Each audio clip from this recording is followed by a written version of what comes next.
Thanks a lot, Cam. Well, many in the egg farm industry here in Hawaii have struggled to stay in business over the past few years. The high cost of production and competition from outside markets have caused many to close for good. But one egg farm in Wahiawa is hoping to see a bump in business with the Easter holiday approaching. And for those of you planning to take part in the Easter egg decoration tradition, we have State Representative Lauren Cheap here and her cousin Daniel Cheap of Peterson Farms in Wahiawa. Good morning to you both, and thank you so much for joining us. Good morning. Thank you for having us. So there are only 4 local egg farms here in the state now. There's only 4 of us left. There's Kalei, there's KK Poultry, there's Mailimoa, and then Peterson Egg Farm. And what's the big difficulty right now for these local farmers in getting production out there? I know for our farm, our revenues have remained the same, but feed costs continue to rise. For egg farms, 100% of all of our feed needs to be shipped in. There's no local feed producer here. And so it makes it so difficult for us, corn being used for ethanol, as well as our gas prices rising. That's the biggest cost that we have. And there's a feed subsidy bill moving through the legislature right now, so hopefully that continues to go on and help our local industry here. Does it help that people are really into buying local right now? I mean, I've tasted the difference between local eggs and eggs from the mainland, and you can definitely taste the difference. You can, and also when you get eggs from the mainland, they're so much older.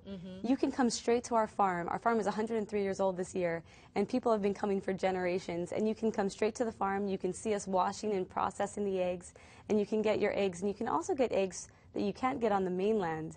And we have all different sizes, ranging from peewee to super jumbo. And so right here we have... This is a peewee egg. It's a peewee egg. And then that, we'll just compare that to, this is a large that you can get in the store, so you can see the size. But you can also get a super jumbo on our farm. So all these different sizes you can get on the farm, and this is what you can get in the store.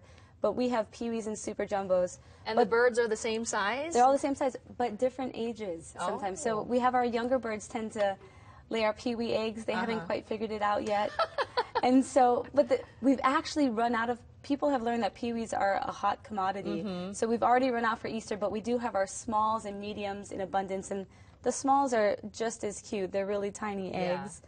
And you did some decorating, and you've got some actual egg decorating. You and your cousin Daniel got some egg decorating tips from Martha Stewart, right? I learned a lot. So why don't you show us? So, well, we'll start for, you can have your basic crayon when you draw with the wax that you can do. And then the cool thing that we've learned is Martha told me about this wonderful egg drying rack. This is just your basic foam cooler top. Right. Stick some sewing pins in, and then you can dry your eggs without having to have the decoration ruined by putting them right back in the carton. So let's see what you guys made. Then what else we made is, if you add a little bit of olive oil to your egg dye, you get this marbled effect. That makes it's really easy, and all your kids can do it. It's great.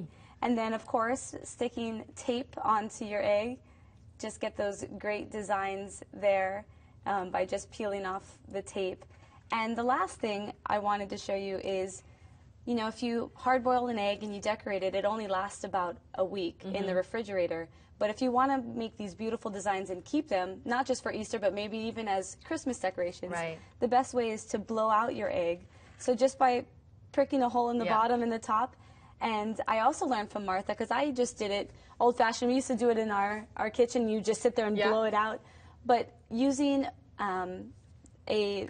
what do you even call these things? The nasal for your baby. Oh, okay. It blows it out really easy.